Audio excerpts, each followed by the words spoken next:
conspiracy of Italian duelists all to pick up the Kashtira deck? No. There was a surprise to you? I'll wait for the finals.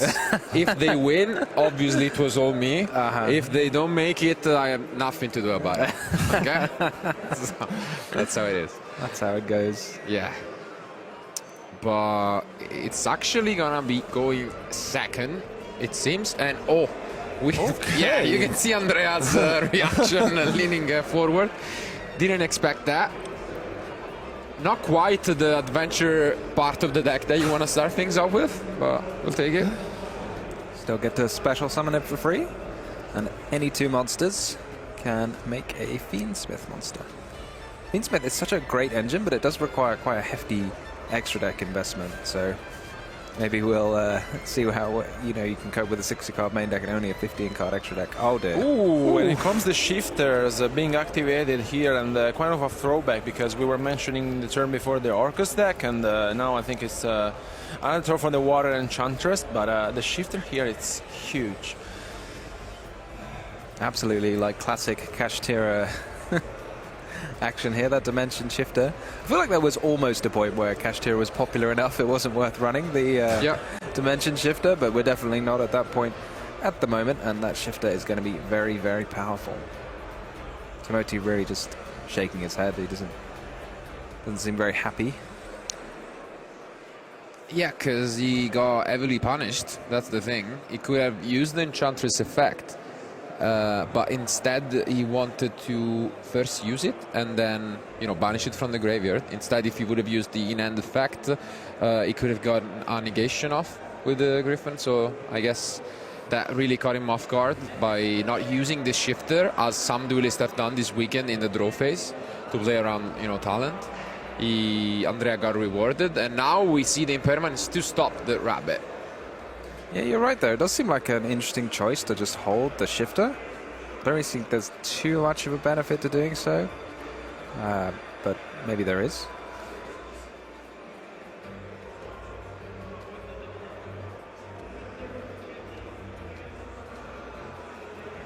Oof, and that's a great one to start things off here.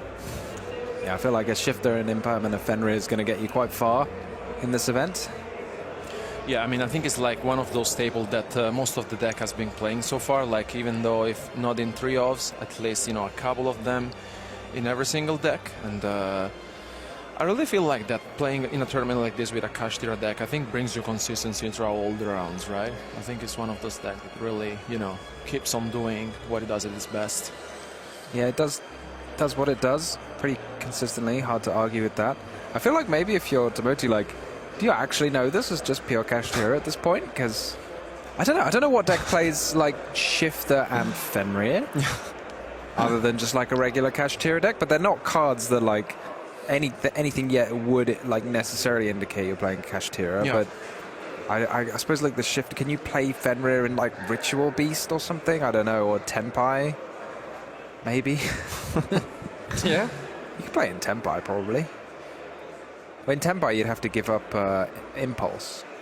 It doesn't seem likely. Yeah, I mean, trade-off. Interesting trade-off, I'd say. It could still be Vanquish Soul, in theory. I think you'd play all these cards in Vanquish Soul, but I don't think you'd play the Unicorn in Vanquish Soul, so I think here we're kind of locked in. And I think at this point, Timothy has realized that, it is up against a Kashtira deck. Yeah, what I was wondering is that, I mean, Kashtira cards are still really popular this weekend in general. Like a lot of the Nikai deck, or like in round one, we saw Joshua Smith and a lot of other duelists are playing the same deck as him. And what I was wondering about his deck is there are going to be games in which your opponent just thinks, obviously not with the shifter, but they think you are playing Snake Eye and you just throw into the Kashtira part of the deck. And I think that can play into some interesting mind games like the Fuwalos. Do you really, keep it inside it out? But obviously once, the shifter hits the graveyard, I think, you can pretty much assume that they are not on that part of the deck. I mean, Fuwalos is not irrelevant against the Kashtira deck anyway, because you're maybe going to hit a Theosis or something like that, and if you're looking for cards to take out of the deck, then maybe Fuwalos isn't one of them, and you might have even worse cards to take out. And let's just see now, Andrea, what we would like to go for is just having a think about this, because basically Timothy is left with 2 cards in hand, right? Yes. If you're feeling very greedy, you could use a Draco Sack, and then that would clear your field. And then you'd be able to summon the Unicorn from hand, but he's not so greedy as me. Just gonna keep the Fenrir and call it a day.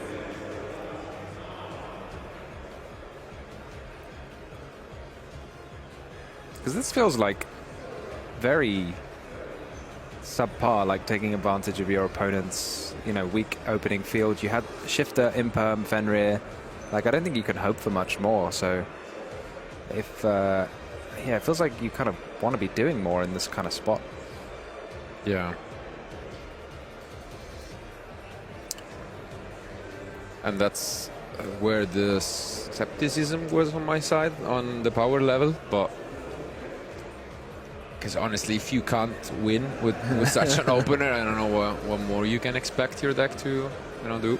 I mean, even though Fenrir searches anything from the deck, it's never been like the easiest card to use just by itself in the Kashtira deck specifically. You kind of always wanted to start with the Unicorn, yeah. Yeah, I guess even nowadays it's the top threat of the deck, because obviously back in the day when the deck was at full power, everyone had to build their extra deck for it, and also for the combos. While nowadays you see a lot of one-offs, and so the Unicorn can be extremely annoying to deal with, especially when you go first. You can activate it even twice if they want to like interrupt you. So yeah, I mean, cards like Princess, very, very important. Most players expect to get its effect off a couple of times in a game, bring it back from the grave and so on. So yeah, picking it off before it ever hits the field can be very nasty. Timothy just trying to figure out the best way to sequence his plays and live this Fenrir. Makes sense. Fenrir going to be hit by, going to hit the Engraver, because otherwise the Engraver could just answer it by itself with the help of a Requiem.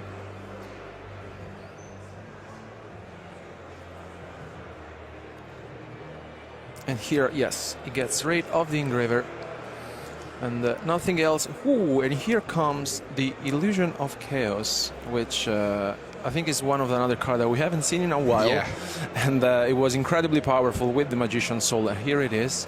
I think this is something that we have seen quite a few times over the past years. And it's always good, I think, to see, you know, like these cards back in action here in 2024.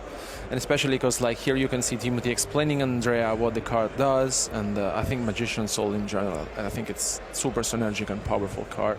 Yeah, it's very cool. Do you get to keep the Illusion of Souls in your hand? It just searches? You have to send it back to the top, right? You did. Okay, maybe he did that. Okay. Yeah, he did. He doesn't have it anymore. Because that's the whole point, where you can just play one spellcaster, because you send whatever you put back, you know. Oh, that's neat. But you can also send the Witch. Yeah. I'm not sure like how you can fish the Witch out of your graveyard again. But it seems fun to send it anyway. I do love, in general, as a card, you know, Magician of Souls. And obviously you need a deck that can really make it work, but as he's playing the Adventure package, that was really neat back in the day. Yeah, this is cool as well. Look, he just equipped the Requiem there. He's going to get to send it and draw a card. Yes. I like it. Could send 2, get 2 fresh cards. That's what he's doing. But is there anything from Andrea to stop it? No, there is not. I feel like at this point you kind of know, probably. Like, surely Veiler or Ash you'd have to use. I think Andrea is thinking. Yeah. Oh, he's thinking. Yeah. Okay. You can see him debating. He only has one card in hand, yeah, right? maybe an effect Veiler. Oh, it's Unicorn in hand if there's one in hand. So it's a 1 and a Unicorn. No, there is another one. Yeah, it is the Effect Veiler. Yes. So it makes sense. Andrea trying to have 2 graveyards for a minute there. Yeah, I guess he's left-handed, so yeah. Makes it a little bit more confusing, but yeah. Did he forget he was left-handed for a minute? This is a time for a light charmer if ever I saw one, but you know, don't think that will come to pass. I'm wondering, is there any way to get this Witch out of the graveyard, or is it just... Oh, you can make Celine, can't you? Yeah, that's it. That's neat, but I don't think he's going to get to 3. That's one more reason for the Charmer there. There you go. There's not enough lights. Oh, is this maybe just an SP time then? But SP is just nowhere near going to cut it, is it? No, not quite. That's all you're doing. Yeah, it seems like it. He's going to attack, and then he's going to have the... Yeah, this feels very weak to the Unicorn. remaining Unicorn. He's got an Effect Veiler in hand, so he can keep it at bay for a turn, but I suppose the power of Kashtira is there. But having said that, he is going to have follow-up, so... Yes. Maybe he does get the job done. That Lacrima is going to put in some work, right? It's going to summon a Requiem. Keep recycling. Hopefully he'll have another Engraver in the deck. I don't know how many Engraver he runs, but surely it's 3 in a 60-card deck.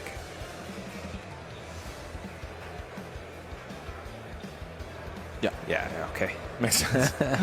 Need a couple for that in case one of them gets Fenrid, obviously. So the pickup was the Murner, I think. Maybe. Yeah. But yes, even another card. Oh, it's Fenrir. Wait, has he Was got... it Unicorn that he added? I thought he did add a... There's no way you'd add another Fenrir, right? I'd say so. But, but there is no way that you summon Fenrir instead of Unicorn here. Well, no, because it gets... it forces out the SP. It does anyway, right? You just go Unicorn attack and then Memphis you extend with... Why don't you just activate the Fenrir effect here? I don't see why not. Oh, I suppose you just attack. No, this is weird, you're right. Yeah. Is he forgetting anything? Oh, Like- no, so you attack, and then you use it, and then you add Rise Heart again, Yeah. and then you get Birth. So this kind of preserves the Unicorn in hand. I kind of like it. I mean, it's the same deal as using Unicorn, but this way, if something goes wrong, you have the Fenrir on the field and Unicorn in your hand.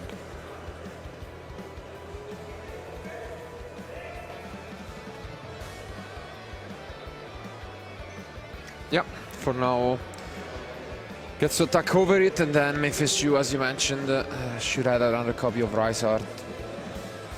It has to be Effect Veiler. Yeah. And then will Lacrima get the job done against a Morna?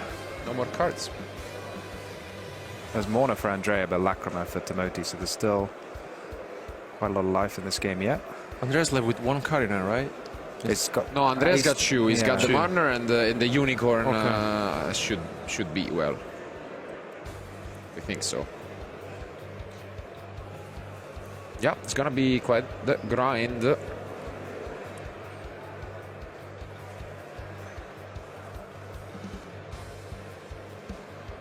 Lacrima giving you such good follow-up for pretty much no cost.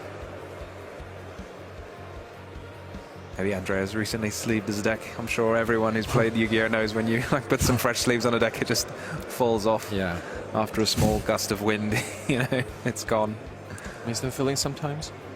I do.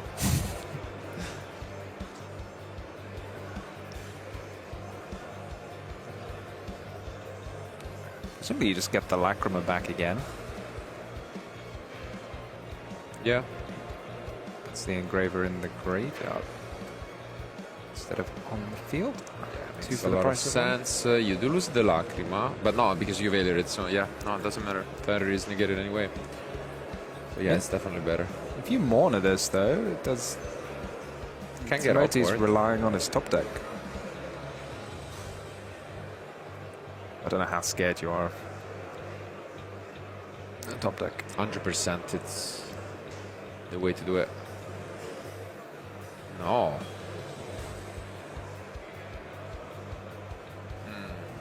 It's a tricky one.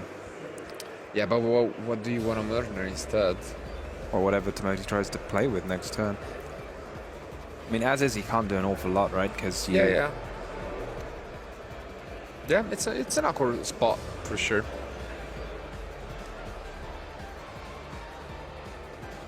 And we draw one crucial card. What's the kind of card that gets you back in here? It's got to stare down the Morna and the Fenrir.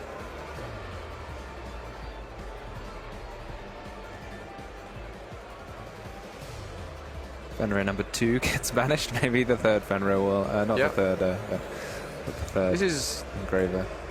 alright, but it doesn't really solve the problem. So you need a solid top deck. Because you can get rid of this Fenrir, but let's see. Yeah, I think the Morna is going to seal the deal, right? Even if you can normal summon and make a spell. Grass. that could be an interesting one. No, I don't think he runs grass. Yeah, I don't think so, unfortunately. He's just playing anti-grass. Just playing 60 for that reason, obviously. And let's see. Comes down to this. What's the last card? Oh, it's not a spell. It's blue, but it's not quite a spell. Okay. Interesting choice there. Like, if you'd kept the Requiem equipped, then you could try and send it away to draw a card, which I think I'd probably value more than getting rid of the Fenrir. What do we do with this? Just sequence, maybe.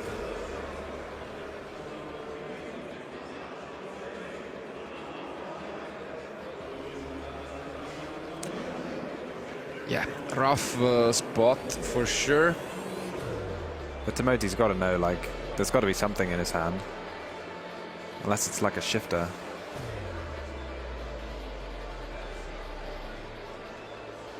Yet another witch.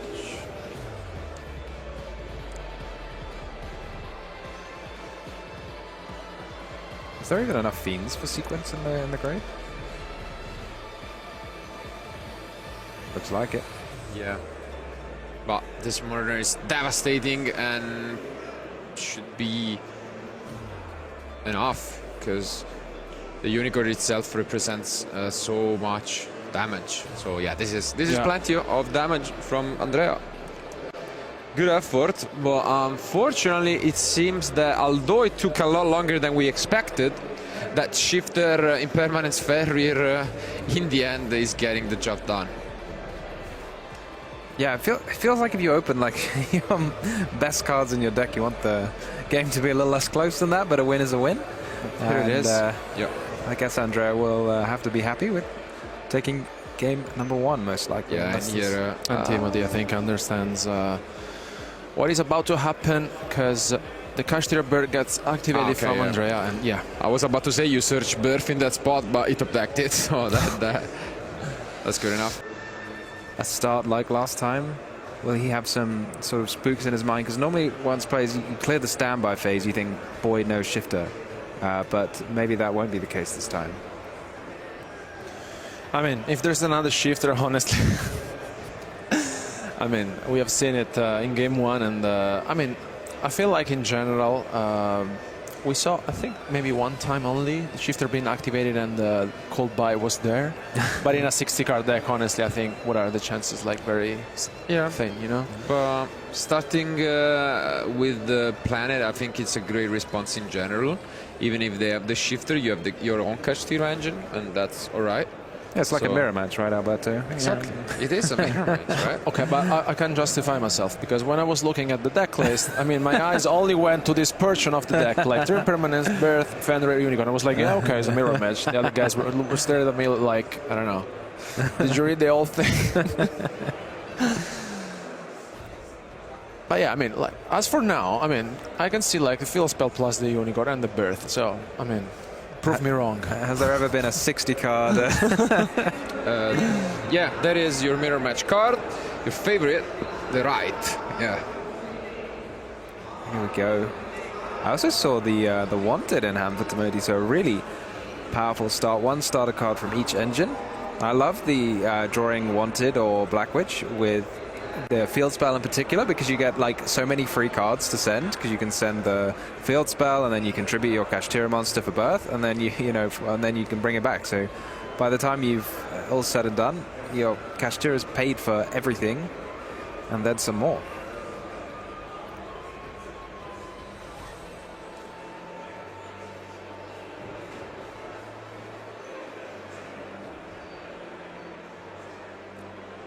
Here we're going to see more of our adventure package. Set up the Griffin Rider. Get that negate in play before continuing anything else.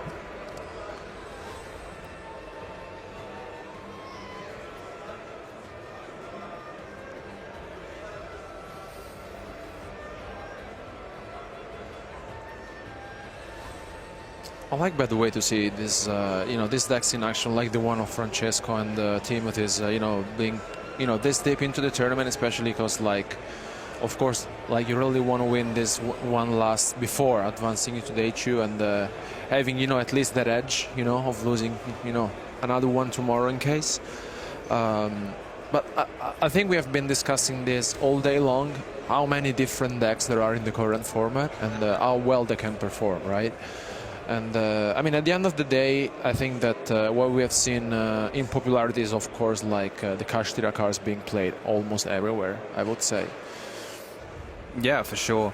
I mean, it's amazing to see because they're very popular, but the new card, Dominus Impulse, really powerful card, and obviously conflicts with them completely. So players still opting to use the Kashtira engine, even at the expense of this very powerful new trap. And here we get to see the Deception being activated, and it looks as if Andrea doesn't have any response. And also we previously mentioned the, let's say, the fall of popularity of Nibiru this weekend, I guess. I think it's one of those cards that has not been played in all the decks, I would say. I mean, Andrea's deck is full of hand traps, and I'm quite surprised, honestly, that he hasn't activated one yet, I would say. Yeah, there's a good number of hand traps there, isn't there? 11, 13, 16, 16 hand traps in the main deck, plus eventually, other 3 in the side deck. Okay, here's the Ash Blossom, okay. Being activated by Andrea. Not great, because it prompts the Unicorn and can also be negated if he wants. Yeah, I don't hate negating it here because assuming you get through your sort of Sinful Spoils Azamina line, then you're going to end up with negate anyway, so just be sort of trading one negate for another. It looks like that is the plan, and I think, does it negate the activation or the effect?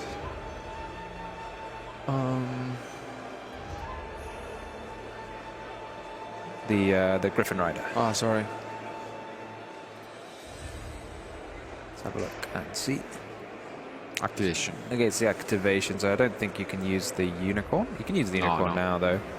I don't think Andrea is going to be too bothered by this because he's running Extravagance himself, so he's willing to just banish 5 old cards, 6 cards even from his extra deck face down at random.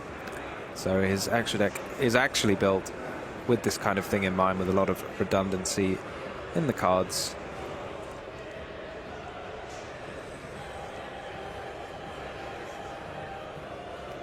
I wonder, this is probably one of the few times I've seen the Sinful Spoils without the original Sinful Spoils being included in the deck.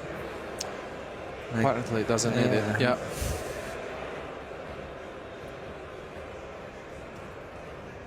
I feel like when you're Timothy, this is kind of what you want to see, because he's having such a powerful start that you don't really mind if your opponent's going to throw a few interruptions at you, because you're still going to end with a pretty strong field, I'd say. And you're going to end with a strong field, and every card your opponent uses now is a card they won't have on their turn. Here we see the moon.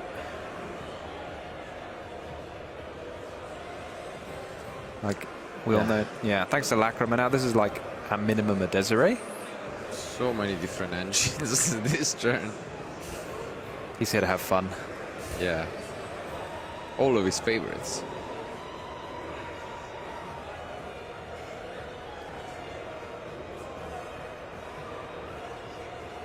I don't know what he can kind of end on. Well, the generic most powerful extra deck monsters have been slowly being sort of taken out, like Appaloosa and Baron de Fleur, which I feel like this kind of deck would absolutely love to have included. So you have to work a little harder to find your kind of generic negates, things like Silhouette Rabbit picking up in popularity for that reason.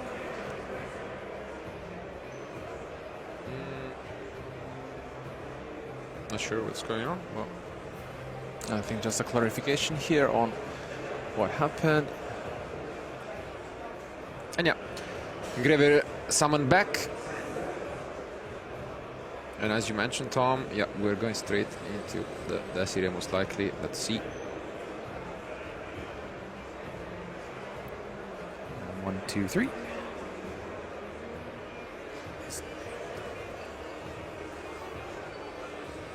Wondering if there's some like powerful link 4 or something that he can make with the Celine and the Witch, but I don't know if there's any rank 4s to do after that, so maybe you just call it a Silhouette Rabbit. Yeah, the powerful rank 4 Silhouette Rabbit.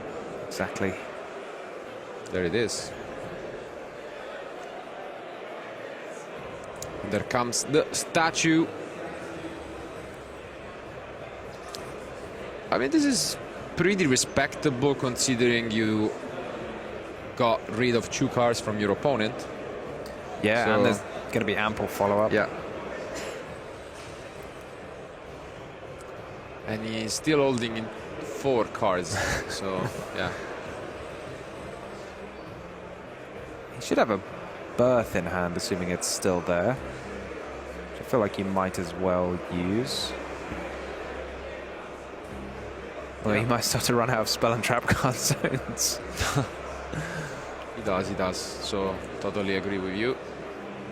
An additional layer of interruption. The Graveyard effect is not really relevant in this matchup. It's something that can catch people off guard a lot.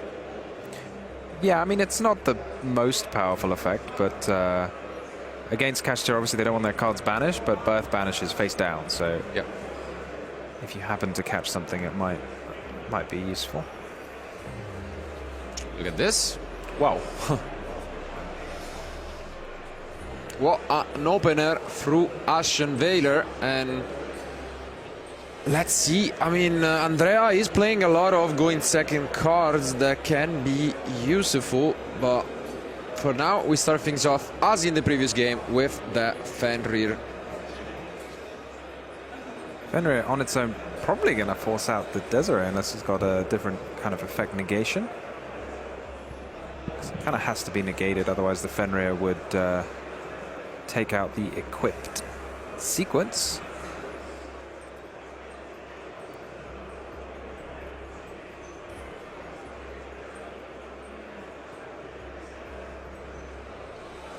Here comes Unicorn number 2. I can't Yeah, I remember was what. thinking. Azarine, you kind of have to flip preemptively against but the deck. shouldn't you? Well, you can also use it to destroy a spell or trap, so it's definitely a useful idea to flip it. Just like against Kashtira specifically, I would just flip Yeah, it right away. yeah, it you makes know? sense. Just perfect. Yeah. Just trade for one of the monsters. So I don't know.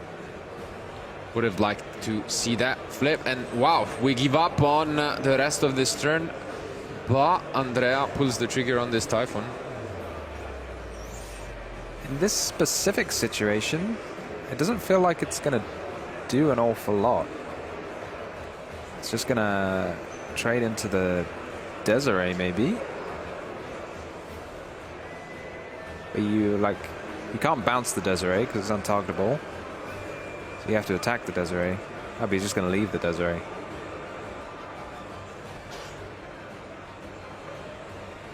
Yeah, you can attack the Unicorn, but it's just going to come back next turn. That's by far the worst one. Well, the Illusion Rabbit can't be destroyed. Yeah, I know. So you're running low on options.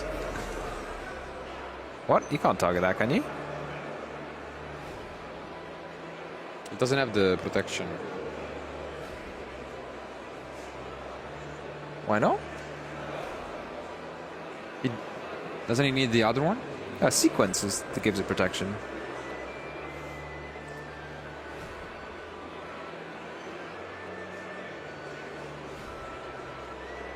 Probably doesn't. Yeah, but does it target is the question. Oh, does Typhon on target? Maybe it doesn't. It must. There's, It must. I can't believe it doesn't target. I won't believe it. I refuse. Oh, We see the spell and trap destruction Andrea coming seen in. enough. And Here they are. They are, yeah, indeed. First, let's see if Andrea is going first. Yeah, he keeps on swapping He's sides. confused as well. Maybe he's zombie. Yeah, I guess. Demoti just this- going like, yeah, what's going on here? Pick a side. I'm confused. All right. Is it the third fan rear in a row? No, it is the good one. Matt by a Marner, though. This is big. But we follow it up real quick, playing real fast. They both really don't want to end in a draw, and he has a really good opening here. This is great. Unfortunately, he's not playing the Jagosak line, because with this, he could have started off somewhat strong with that. But let's see what the plan is. Yeah, it's interesting because the Kashtira deck, when you draw like a pile of Kashtira cards, like I feel like more is not necessarily better. You kind of just need one more than your opponent has interruptions. But after that, I feel like you get quite diminishing returns. Yeah, but I think you're really happy about the Marner, especially because it's Marner and it's not Veiler, so you can still use the Unicorn if you summon it back. Yes. Well, like you're just going to get a Theosis, make more Did he banish the one off? Yeah, he banished it. He banished the Alloweed. Yes. He only played one, right? Yeah, he does. Wow, that's a big one potentially. That hurts a lot. Yeah. Wow, what a hit. Yeah. And yeah, as I was saying, you get back the Unicorn and now you can use the effect. Here comes Theosis. So we're going to have a full field. And back in the day when we still had Diablosis the Mind Hack, you could do a lot. But here we just pass. Like, what does the extra Unicorn do? I guess this is because he wants to play around Nibiru. I'm pretty sure he would have made Shangri-La, but he doesn't want to lose to Nibiru, and so he's playing it extra safe. That's the only explanation, because obviously you would use the Rysart and Unicorn to make the Shangri-La. And Impermanence plus Planet is a good way to try and fight back.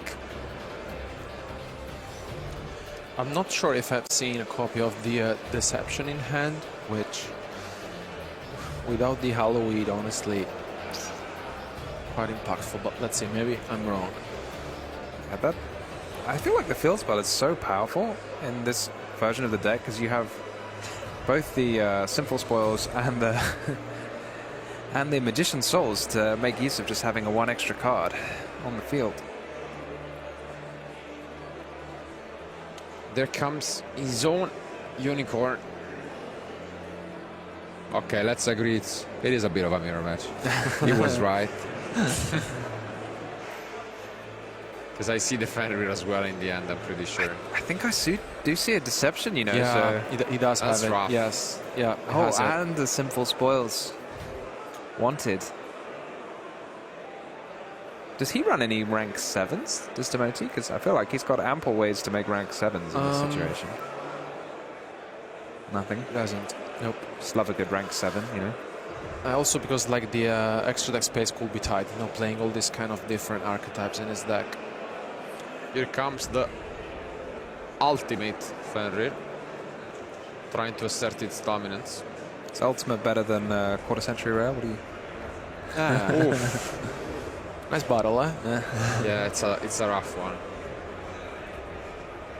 I guess for some cards you don't have the option, so take both if you can.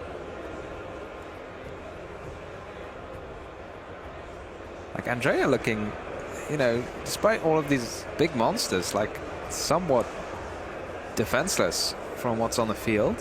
We know he's got a Theosis in hand and possibly some other cards. Got to keep in mind the Birth and the Unicorn. Yeah, because the Fenrir is negated and the Unicorn doesn't really do all that much. But we are just entering battle phase, it seems. And that was an odd attack to me. It did look strange to me as well. Yeah, you want the damage in, right? Because, yeah, You could have just attacked over something in attack mode. I guess he really cares about this extra deck. Well, he's not. Yeah, that doesn't do it. So.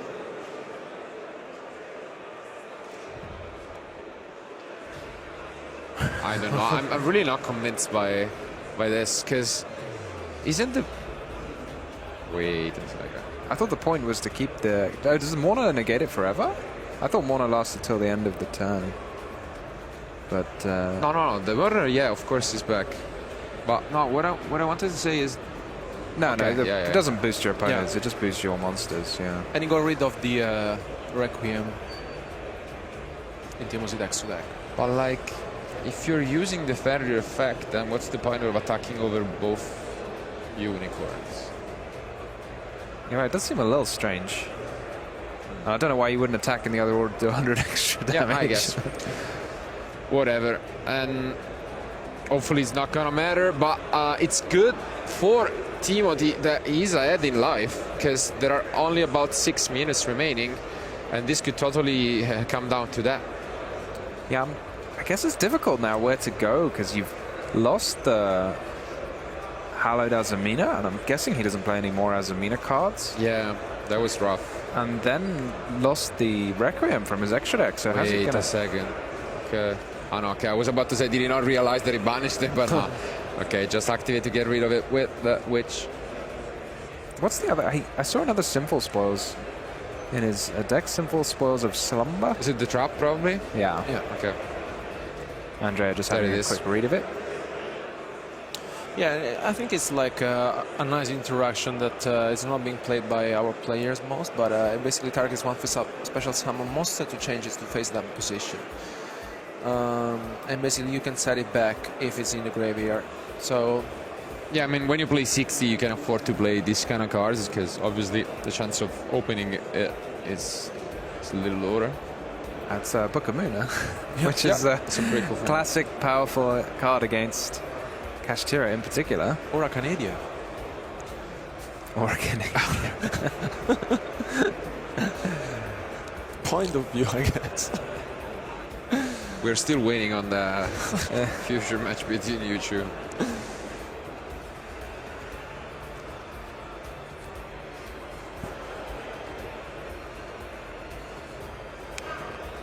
But yeah, I feel like that can't be it.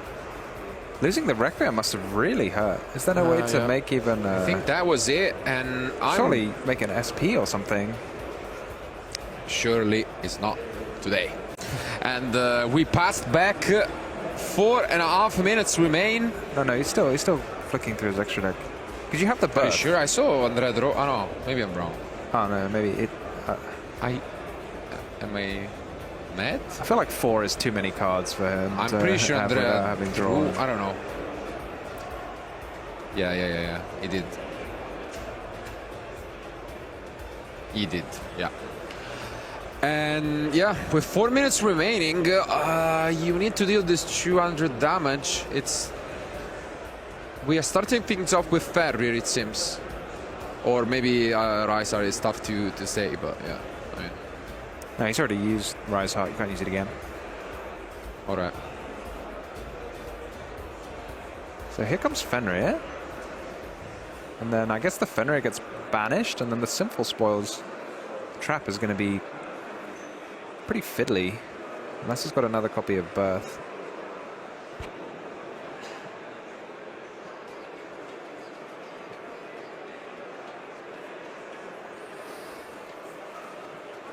If the Birth somehow resolves, which it can't at the moment, because Andrea's only got 2 cards in his graveyard, but like, can you imagine banishing all 3 of his Fenrirs face down? Unicorns even. Yeah, unicorn. It's a proper mirror match, you know, Alberto. You were... I told you guys. I mean, you were not believing me. We didn't believe it. I mean, the you witch is only through the there. lines. Yeah, I mean, the witch is only there just, you know. It's decoration. Yeah.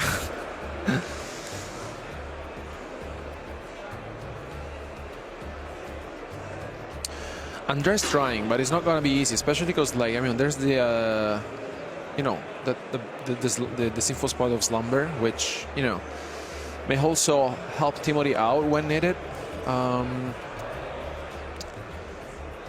Let's see if Andrea tries to find his way to deal this 200 damage to equal the score with almost 2 minutes remaining on the time. Yeah, I mean, now we can banish the unicorns. Now you need 3, don't you? Ah, yeah, that's right.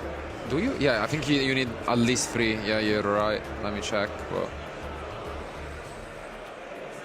This birth is... yeah, you only have to target 3. critical.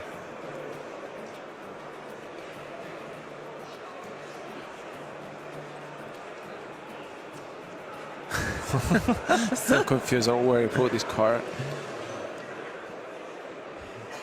Yeah, you kind of have to put this face down. But Yeah. if you use it, does it not stop you from attacking, or does it just stop itself from attacking? I'll use this card for a while. Yeah. Again. Let's see what comes next.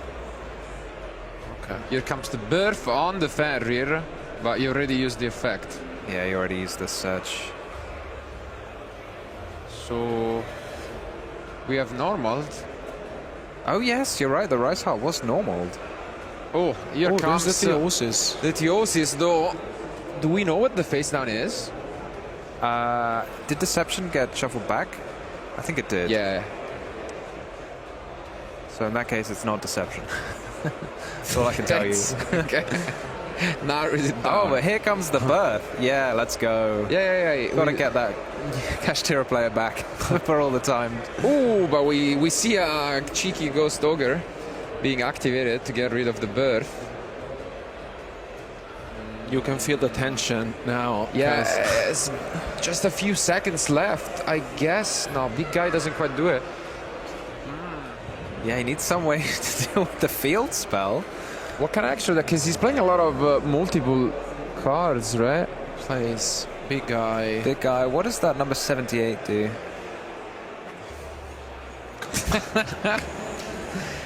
I don't know. I think we are stopping though for a moment for some clarification, because I see the clock is also stopped. So they're probably asking something from the judges. I'll check what the card is and I'll bring it up just in case. No, 70. Oh, 76. Okay, yeah. So, quick effect, you can target a monster your opponent graveyard, detach material from this card if you do attach that target. Okay, not quite now. Not quite now. Not quite now. But he has another dark arm, but that also doesn't quite do it, doesn't it?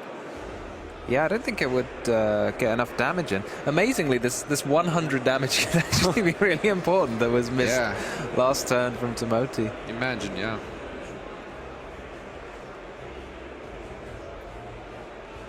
So we have 3 attributes in play, so the Pressure Planet is currently giving everything 300 extra.